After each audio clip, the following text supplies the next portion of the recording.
the Zimbabwean crisis. Dzarapera mashoko atoona panguva ino kuti everyone is now reflecting kuna VP Constantino Chiwenga, as they know kuti in 2017 we were in a situation seyatiri panguva ino muna 2026, and panguva ino the situation right now in Zimbabwe, it is much more worse than the situation which prevailed in 2017.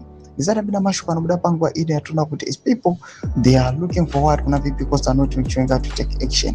Vanodzokera back kune crisis yanga irimo munyika yeZimbabwe. Ndokuva subscribe like on the bell icon. Panguva ino majara chinosambusa chipichira kanzi Zimbabwe crisis. Did China give nod to army takeover? Amudanyira chiti events in pictures. Dominic Chiwenga, the then brave and strategic army chief, went to China to finalize the plot to topple Mugabe. On his return, he risked being arrested and charged with treason by the Mugabe regime, but he was ahead of the game. He avoided arrest. Toma developments are panguva ino. Our VP Constantino Chiwenga, he was ahead. And panguva ino kunyazwa konzi is a strong man. Apasati pakamboita general munyika yeZimbabwe akanga ari brave, akanga ari dedicated, who was ready to uphold the constitution anytime.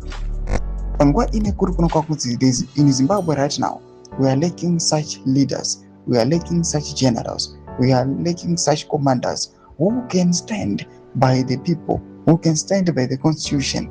Panguva ine ma leaders asingakariri mari, vasikangoti kwangu noa mari chete ndo kwanotarisa vachienda, but panguva ino kunoka kuti VP Constantino Chiwenga akariska arrest, akariska to be charged with treason.